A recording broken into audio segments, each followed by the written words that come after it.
Donc dans les milieux anti-Immaculée Conception, on aime bien citer Saint Augustin contre l'Immaculée Conception. Alors j'ai déjà eu tout un débat avec un orthodoxe et je vais vous résumer le débat, où il en est. Donc très brièvement, notre orthodoxe nous avait cité une citation de Saint Augustin sur Marie qui avait la chair de péché.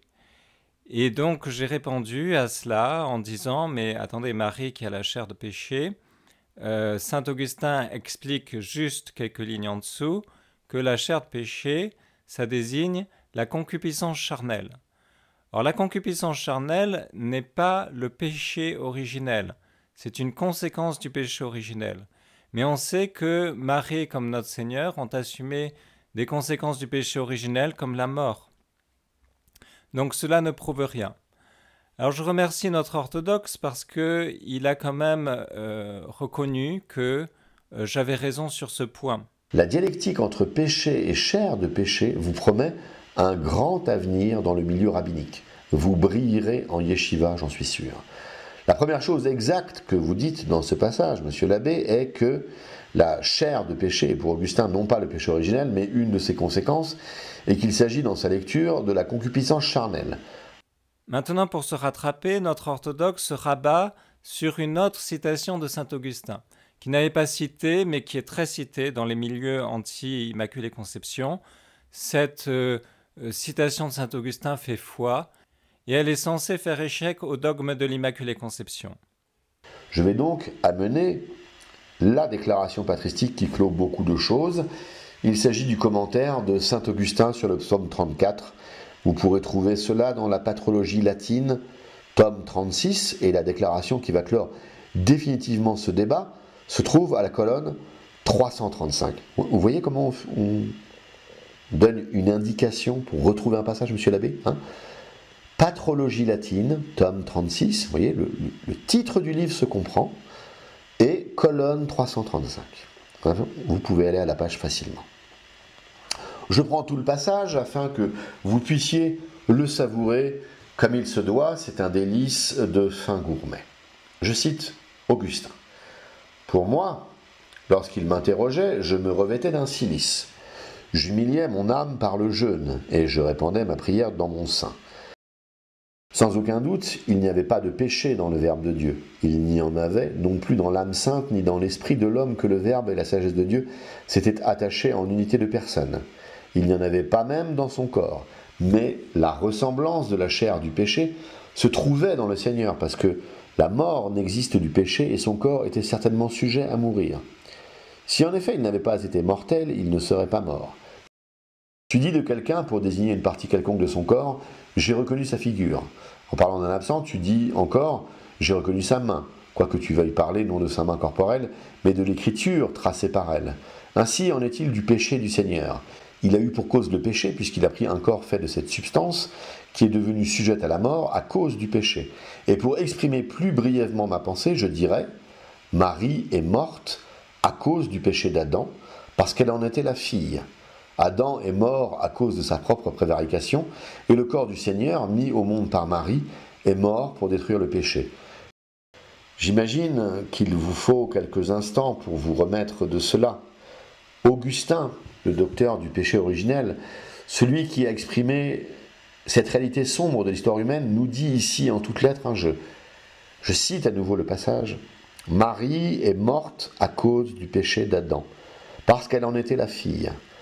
Adam est mort à cause de sa propre prévarication, et le corps du Seigneur, mis au monde par Marie, est mort pour détruire le péché. » Peut-être aurez-vous envie, dans un mouvement de désespoir, de vous réfugier dans le latin, en espérant que ma traduction soit défaillante, avec des penchants orthodoxes inconscients.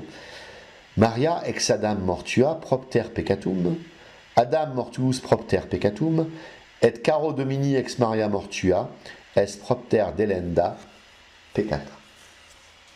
Vous avez ici un texte non ambigu, non sujet à interprétation, ne faisant pas appel à des purifications mystiques, à des articulations entre péché et chair de péché, c'est donné de façon très claire.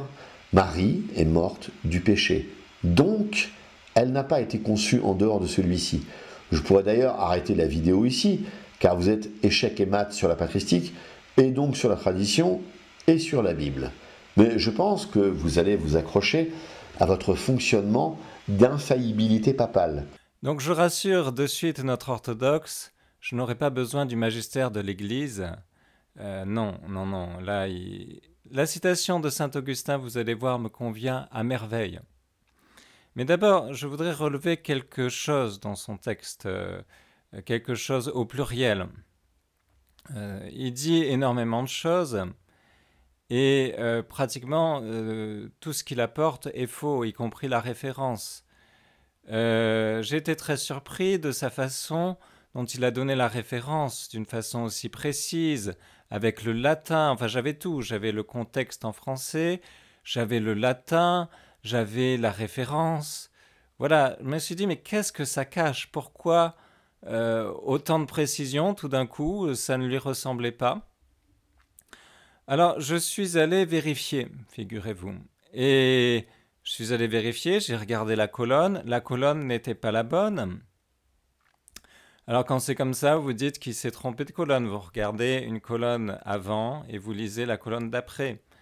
Et puis après, vous lisez la page d'avant et puis la page d'après. Et toujours rien. Vous voyez comment on donne une indication pour retrouver un passage, monsieur l'abbé, hein? Vous pouvez aller à la page facilement.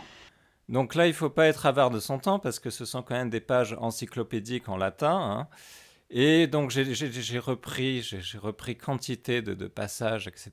Et finalement, j'ai retrouvé le passage et j'ai vu qu'il y avait une petite note qui signalait que tous les textes qui nous étaient parvenus de saint Augustin n'étaient pas d'accord sur ce passage.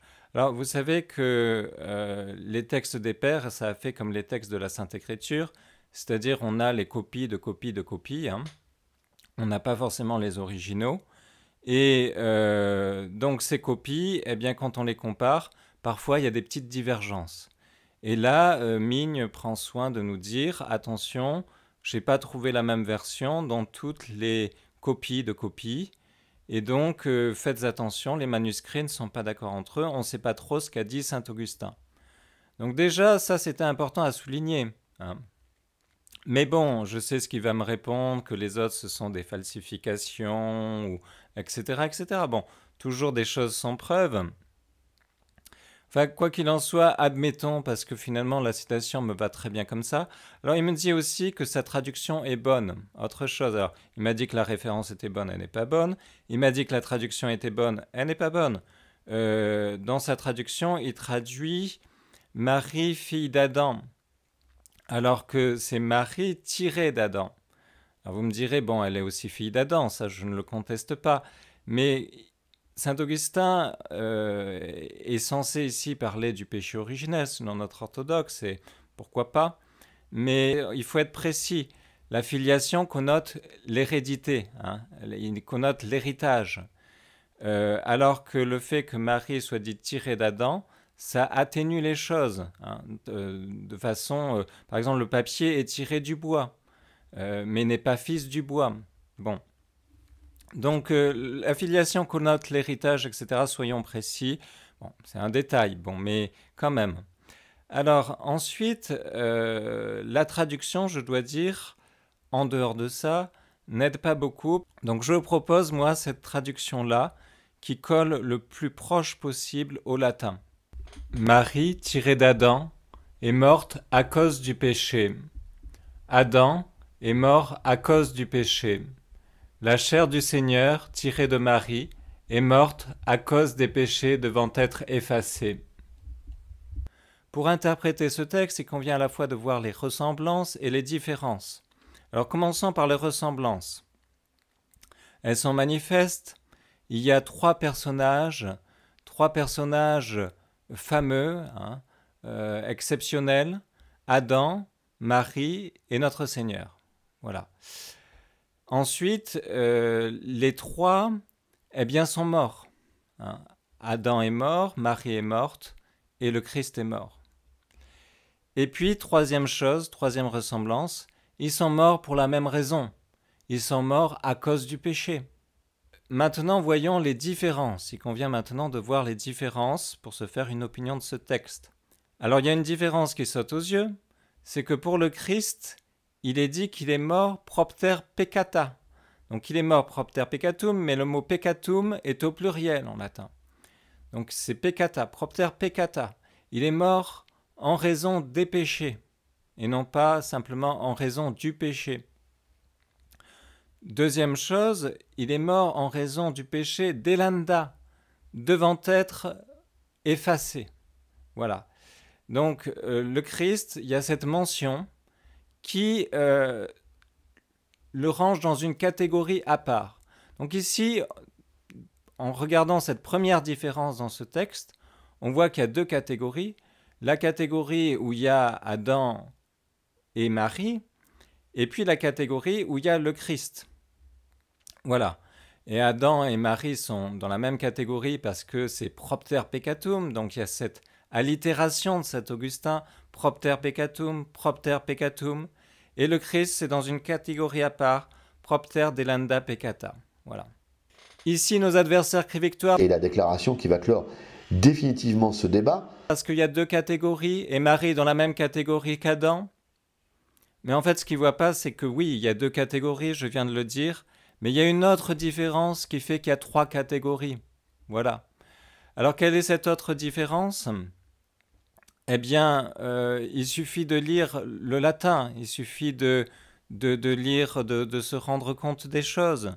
Il y a trois catégories. Oui, Saint Augustin fait trois catégories. C'est donné, c'est comme ça. S'il avait fait que deux catégories, qu'est-ce qu'il aurait dit ? Il aurait dit Adam et Marie, sa fille, sont morts à cause du péché. Il aurait dit Marie et Adam sont morts à cause du péché. On ne dit pas Jean est mort et Pierre est mort. On dit Jean et Pierre sont morts. Mais oui, c'est comme ça en français, c'est comme ça en latin. Donc oui, il y a bien trois catégories, elles sont sous nos yeux. Adam est mort à cause du péché, Marie est mort à cause du péché, le Christ est mort à cause des péchés devant être effacés. Et puis, quand bien même il n'y aurait que deux catégories, il faut faire attention de ne pas trop presser les choses. J'imagine que un médecin qui prescrirait à notre orthodoxe de prendre un verre d'eau et un bain tous les jours. Notre orthodoxe, je l'imagine en train de vouloir à la fois se baigner dans le bain et à la fois se baigner dans le verre d'eau, ou bien à la fois en train de vouloir avaler le verre et en train de vouloir avaler le bain. Donc il faut faire attention, cette phrase et ce texte doit être repensé dans la pensée générale de Saint Augustin. Mais bien sûr, donc, combien même il n'y aurait que deux catégories ici, ça ne prouverait rien. Mais il y a bien trois catégories. Hein. Souvenez-vous quand le Christ dit « Mon Père est votre Père ». Donc, il distingue bien. Il ne dit pas « notre Père », il dit « Mon Père est votre Père ». Et là, c'est pareil. Il y a Adam qui est mort à cause du péché, mais il y a Marie qui est mort à cause du péché. Ce n'est pas la même proportion. Saint Augustin distingue bien les choses. Et ce n'est pas... il ne dit pas Marie et Adam sont morts à cause du péché. Il ne les range pas dans la même catégorie. Je regrette. Alors on peut dire, ah oui, mais pourquoi Saint Augustin n'a pas rajouté un qualificatif, comme pour le Christ, pourquoi il n'a pas mis que Marie était morte propter peccata delanda, hein? Eh bien, ça aurait trop rangé Notre-Dame dans la catégorie du Christ. Et nous, catholiques, nous reconnaissons trois catégories. Nous reconnaissons la catégorie d'Adam, et nous reconnaissons la catégorie du Christ, et nous reconnaissons la catégorie de Notre-Dame. Ce sont trois catégories différentes. Nous disons bien que Marie a été rachetée du péché originel, mais elle a été rachetée par avance. Avant d'être conçue, elle a été rachetée du péché originel. Ce qui fait que Marie est à la fois dans une catégorie qui participe à la catégorie d'Adam, puisqu'elle devait avoir le péché originel, elle a dû en être rachetée, mais elle est à la fois dans la catégorie du Christ, puisqu'elle est co-rédemptrice. Donc il y a bien trois catégories.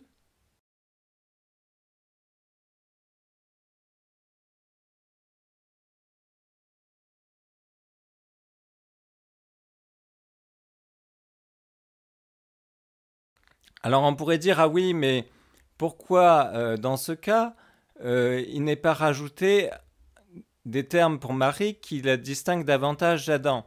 Ben, c'était difficile. Je ne vois pas trop en deux mots comment saint Augustin aurait-il pu... pour le Christ, c'était facile, propter peccata delenda, mais pour Marie, elle n'est pas cause, elle n'a pas mérité son immaculée conception. Donc comment tourner ça? Saint Augustin nous dit bien, il résume ici sa pensée. Donc en résumant, il n'allait pas... donc non, ici réellement, rien n'oblige à voir que Marie a été souillée de la tâche originelle. À la fois, saint Augustin fait deux catégories et à la fois il en fait trois. Pourquoi il en fait deux? Parce que oui, Marie rentre bien dans la catégorie d'Adam. Et pourquoi il en fait trois? Parce que Marie est aussi dans une catégorie à part de celle d'Adam. Donc inutile d'en appeler au magistère, inutile de voir dans cette citation ses propres fantasmes, des fantasmes orthodoxes qui veulent que Marie ait été souillée par la tâche originelle. Je rappelle qu'il y a quand même une toute petite minorité d'orthodoxes qui ne sont pas d'accord. Et s'ils voient cette vidéo, eh bien, je les salue au passage. Et je les encourage à persévérer fort dans cette voie-là. On dit que saint Augustin était contre l'Immaculée Conception. Et j'ai prouvé par une citation qu'il était probablement pour l'Immaculée Conception.